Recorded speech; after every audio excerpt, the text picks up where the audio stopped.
Picture a family at the kitchen table, calculator out, grocery receipt in hand. Eggs cost more. Utilities cost more. Rent costs more. They're not debating ideology, they're just trying to make the numbers work.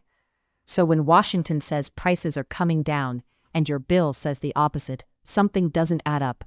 That tension between lived reality and official talking points is what made this Senate hearing matter. Because when Senator Elizabeth Warren questioned Treasury Secretary Scott Bessent about affordability, it stopped being abstract economics and turned into a very simple test. Will anyone just answer the question straight? Crisis, and you were front and center in it. So let me make sure that I understand. Donald Trump is not saying that affordability, what's happening to families right now, is a hoax? He is saying that trying to lay the blame at this administration rather than the Biden-Warren economy is a hoax. Okay, so it all happened before he got it. And everything that's happened since then, nothing is a hoax here. 21.5% cumulative inflation. Let me just ask about what's happened in the 1 year that Donald Trump has been president. Last week, President Trump said, quote, "We have the groceries going down."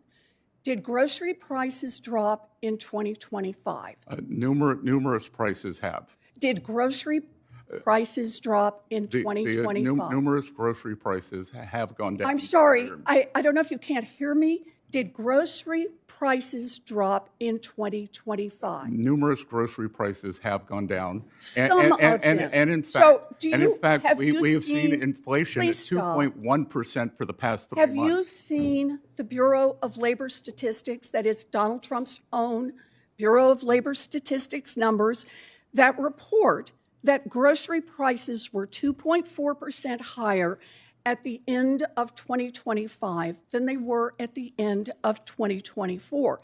Trump's own Department of Agriculture has projected that those prices would climb higher in 2026. And under Donald Trump, families are paying more and more for groceries. So if you're just going to insult people by denying the facts that are out there and tell people they're doing great when they're struggling, I think that's just another way to say you don't have a plan to bring down these prices. You're not willing to admit the failures of the Trump administration. Senator. I will ask you a question in just a sec here. It's not just groceries. The numbers from Trump's own economic agency show that Americans are paying more for utility bills, more for health care, more for housing construction.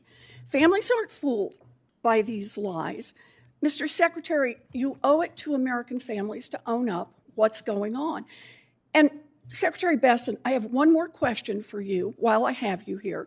You ran the search for Donald Trump's Fed chair nominee. And Trump promised, quote, "Anyone that disagrees with me will never be Fed chairman." Kevin Warsh got the nod last Friday. And then over the weekend, Donald Trump joked that he would sue Mr. Warsh if he failed to lower interest rates. At least, I think it was a joke.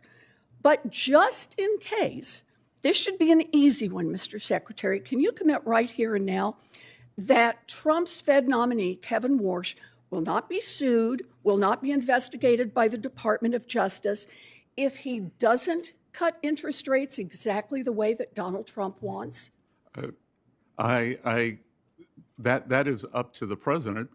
Can you commit that you will? I'm sorry. Can you commit that you will not hold that up? He won't be sued if he doesn't drop interest rates. And he won't be criminally investigated. The president also made a joke about you that I won't repeat, Senator Warren. That was the easy actually, I will. one. He said he had reservations. If this was a joke, why not just say so? It was a joke, and he made a joke about you too, Senator Warren. Yes, he got a lot of laughs. Got a lot of laughs. Yeah. So I don't know if you want to respond to that. I do want to respond. What I can't tell you the American people Mr. are Warsh laughing. is highly qualified. They're the ones who are struggling with affordability. Why don't you tell the nation what you told me, that you held up Chair Powell's renomination? We're going to move on to the next one. Senator Rounds, the floor is yours. This wasn't a shouting match. It didn't need to be.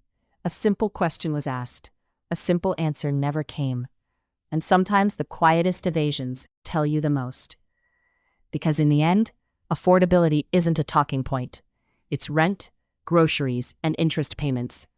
And those numbers don't bend to politics.